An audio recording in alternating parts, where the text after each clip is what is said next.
বিশ্বাস এখনো ডাকছে। এনআরআই কোটাতে যে স্ক্যাম হয়েছে, ফলস এনআরআই কোটাতে যে মেডিকেল অ্যাডমিশন বিভিন্ন মেডিকেল কলেজে, তার মধ্যে শান্তনু সিনহা বিশ্বাসের ছেলেও আছে। চেপে চুপে রাখলে তো হবে না, তথ্য তো আমাদের কাছে আছে। এনআরআই কোটাতে ঢুকিয়েছি ছেলেকে, সেগুলো তো ইডি দেখছে, আমি এখানে আর বলবো না, পরে দেখা যাবে। আপাতত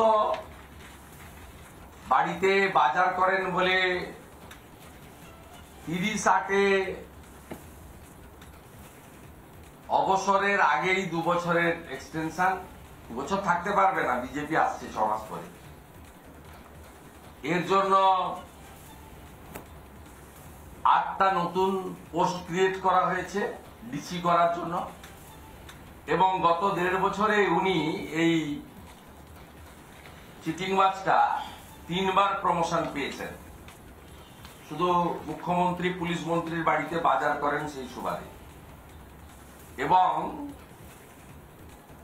এই 8টা যে নতুন ডিসি ক্রিয়েট করা হয়েছে 11/2/2025-এ, তার তালিকা।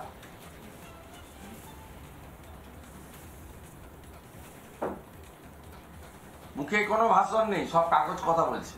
এই যে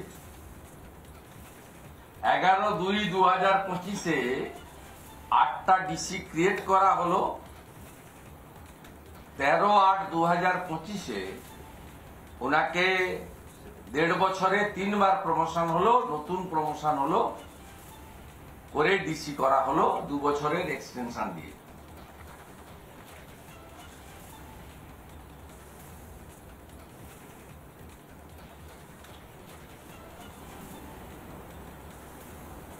আর 6/3/2025-এ এটাও দেখুন, এই যে অর্ডার, এই সবই আমরা এক্ষেত্রেও যেহেতু সার্ভিস রুল ভায়োলেশন হয়েছে এবং পশ্চিমবঙ্গে স্বাধীনতার পরে সরকার তৈরি হওয়ার পরে, হোম ডিপার্টমেন্ট তৈরি হওয়ার পরে এই ধরনের নজির ডাক্তার বিধানচন্দ্র রায় থেকে শুরু করে বা প্রথম মুখ্যমন্ত্রীর সময় থেকে শুরু করে মমতা ব্যানার্জি আসার আগে পর্যন্ত যে সময়কাল, সেই সময়কালে প্রথম মুখ্যমন্ত্রী বলুন, পরবর্তীকালে বিধানচন্দ্র রায় বলুন, অজয় মুখার্জি বলুন, সিদ্ধার্থ শঙ্কর রায় বলুন, জ্যোতিবাবু বলুন, কোনো নজির নেই এই ধরনের অবৈধ বেআইনি সিদ্ধান্ত গ্রহণ করা। এবং এটা মহামান্য রাজ্যপাল মহোদয়, দেখবেন সব অর্ডার গুলোই হয় রাজ্যপাল মহোদয়ের অনুমোদনে, কিন্তু প্র্যাকটিক্যালি এই ফাইলগুলো রাজভবনেও যায় না, রাজ্যপালের অনুমোদনও লাগে না। রাজ্যপালের নামে অর্ডার বেরোলেও অনেকে কনফিউজড হন, অনেকে বলেন রাজ্যপাল এই বেআইনি কাজে সই করলেন কেন। আপনাদের মাধ্যমে তাদের জ্ঞাতার্থে জানাই, এই ধরনের ফাইল রাজভবনে যায় না এবং রাজ্যপাল মহোদয়ের অনুমোদনও লাগে না, কিন্তু সব অর্ডার এই গভর্নর হ্যাজ প্লিজ টু বলে লেখা হয়। এটা একটা প্রথা, কনভেনশন, এটাও ক্লিয়ার করে দিতে চাই। তাই এখানে honourable his excellency governor of West Bengal এর কোনো রোল নেই, কিন্তু যেহেতু সাংবিধানিক প্রধান, তাই তাকে আমরা লিখিত কমপ্লেন করেছি।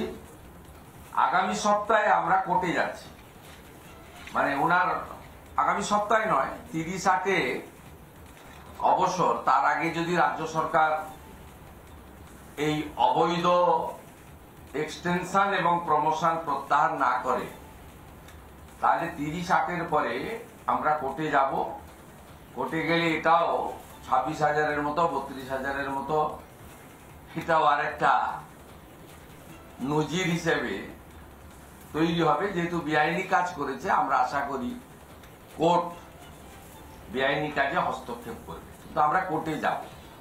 কোর্টে যাওয়ার জন্যই আমরা রাজ্যপাল মহোদয়কে লিখিত জানিয়েছি।